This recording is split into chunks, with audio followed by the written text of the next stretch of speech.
É verdade, embaixador. É verdade, senador, nossa parceria já data já de algum tempo. E o seu acolhimento sempre foi uma razão muito grande para continuarmos, enfim, nesta luta, para buscarmos modificar aquilo que necessário é ser modificado. Senhoras e senhores, cabe-nos agradecer uma vez mais ao senador Paulo Paim, que se dedica, entre suas inúmeras preocupações, às necessidades do servidor público brasileiro. Cumprimento todos os demais parlamentares presentes, bem como os integrantes desta mesa. De maneira particular, agradeço o comparecimento maciço de trabalhadores e servidores públicos nessa audiência e estendo também um abraço carinhoso ao senador Cristóvão Buarque, aqui na presença a sua assessora parlamentar, está lá no fundo, certo? Leiliane, que sempre está conosco, e a senadora Ana Rita, que também chamou para si essa responsabilidade. Bem, a prática do assédio moral e a discriminação a que são submetidos trabalhadores, servidores públicos brasileiros no país e no exterior, constituem a essência de nossa discussão hoje aqui. Para melhor contextualizarmos este debate, neste particular momento histórico em que gerações estão promovendo de forma pacífica nas ruas de centenas de cidades brasileiras o clamor por mudanças em nosso país, permito fazer a leitura de trechos de discursos proferidos pela presidenta Dilma Rousseff e pelo embaixador Antônio Patriota, ministro de Estado das Relações Exteriores. Diz a presidenta: o Brasil hoje acordou mais forte. A grandeza das manifestações comprova a energia da nossa democracia, a força da voz da rua e o civismo da nossa população. É bom ver tantos jovens e adultos, o neto, o pai, o avô, juntos com a bandeira do Brasil, cantando o hino nacional e dizendo com orgulho: eu sou brasileiro, e defendendo um país melhor.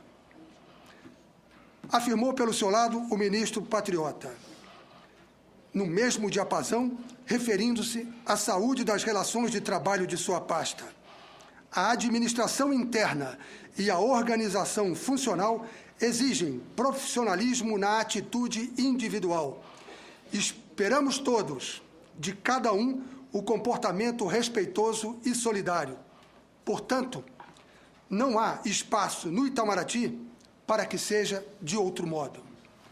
Entendemos, pois, pelas palavras de compromisso da presidenta e do titular da pasta do Itamaraty, que no contexto do que se discute nesse momento, nesta audiência pública, estamos todos, absolutamente todos, falando a mesma língua sobre o mesmo assunto e perseguindo os mesmos resultados, ou seja, a saúde do ambiente de trabalho.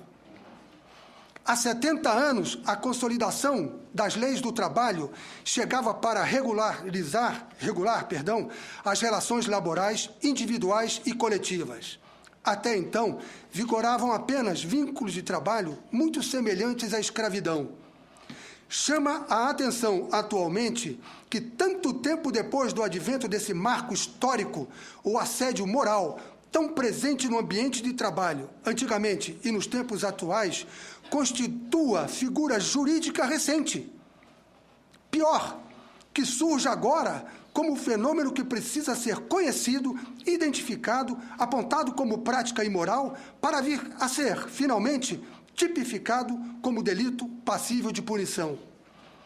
Faz-se necessário, em primeiro lugar, definir o assédio moral, para que todos saibam de que se trata, para que aqueles que sofrem calados tomem consciência de que ser humilhado, ser perseguido, ser alvo de chacotas por período prolongado, de modo premeditado e sistemático, não é normal. Mais ainda, não é admissível em nenhum ambiente de trabalho, mas, sobretudo, no serviço público, onde servidores exercem suas funções em nome do interesse do Estado, devendo pautar-se pelos princípios constitucionais da impessoalidade e da moralidade.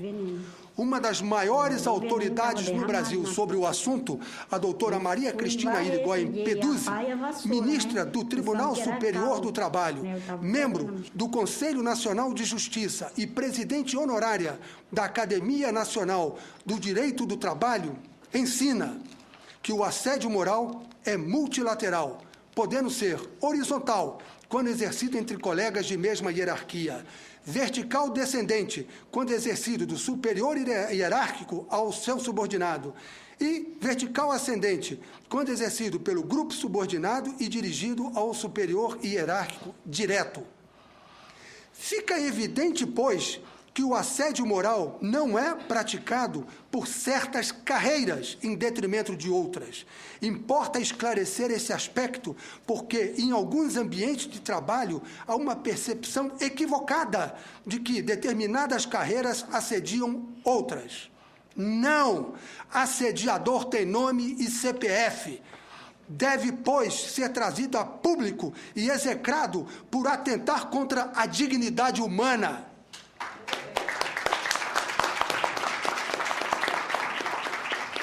Vale lembrar que a prática do assédio moral ainda carece de disciplina e de enquadramento como crime, com a fixação de penas.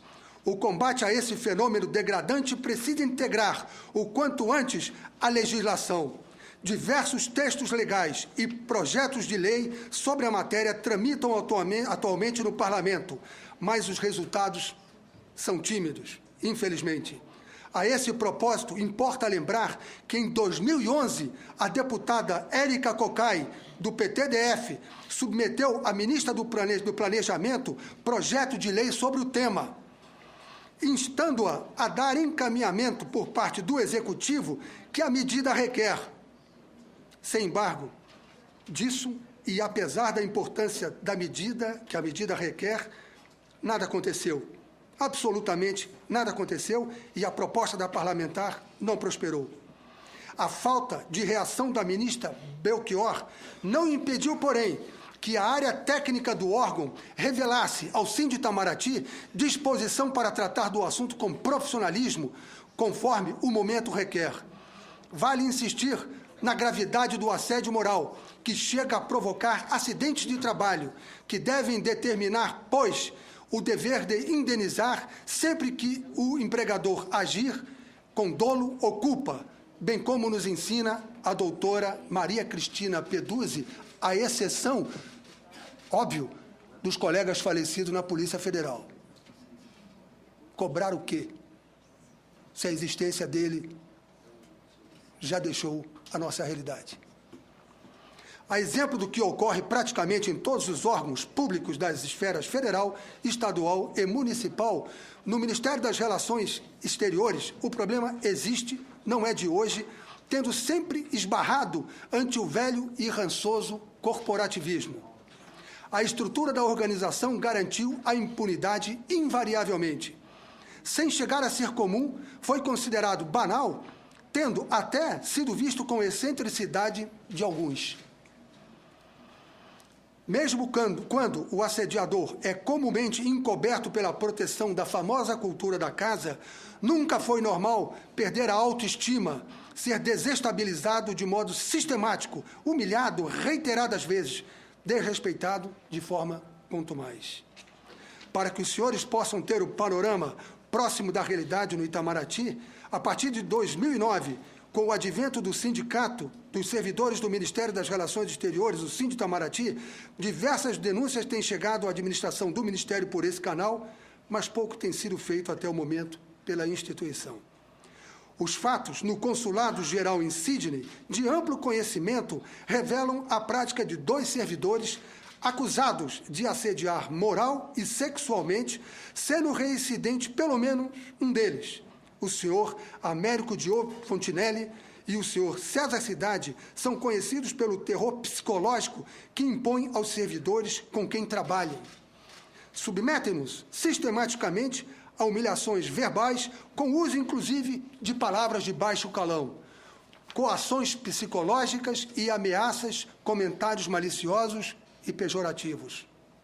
Não obstante esse cenário nefasto, permita-nos encontrar algum alento. Neste momento, atenuam nossa preocupação em relação ao ambiente laboral hostil criado por esses e outros servidores denunciados ao Síndico Itamaraty, as recentes declarações do ministro de Estado das Relações Exteriores, embaixador Antônio de Aguiar Patriota, que tem se manifestado no sentido de que não há espaço na instituição para atitudes desrespeitosas.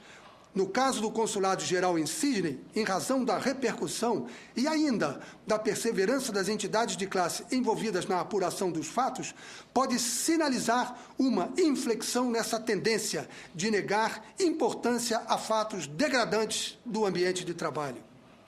No Ministério das Relações Exteriores é preciso, além de leis eficazes que venha a coibir, de fato, a prática indigna, contar com órgãos internos que trabalhem para desconstruir o corporativismo exacerbado que solapa nosso ambiente de trabalho. É essencial contar com uma corregedoria do serviço exterior que atue de modo profissional, imparcial, justo e eficaz. Poderia até ser constituída por servidores independentes, por que não? Da Advocacia Geral da União, por exemplo, que melhor garantiriam a necessária isenção. O Síndico Itamaraty considera que resultados efetivos para todos nós representantes de outras entidades aqui presentes, certo? Que só serão alcançados com o esforço conjunto das entidades sindicais e demais associações representativas dos interesses dos servidores, os resultados efetivos. Só assim serão alcançados. Somente uma força-tarefa de magnitude e com honestidade de propósitos poderá determinar resultados permanentes para banir a prática de assédio moral em toda e qualquer relação trabalhista. Pessoal, o Síndico Itamaraty não pretende ser protagonista da coordenação das ações destinadas a pôr fim ao assédio moral no serviço público, pela simples razão de sua amplitude e relevância. O problema e seus desafios devem ser motivo de atenção e luta de todo o corpo de servidores. Senhoras, senhores, pela intolerância aos intolerantes. Muito obrigado.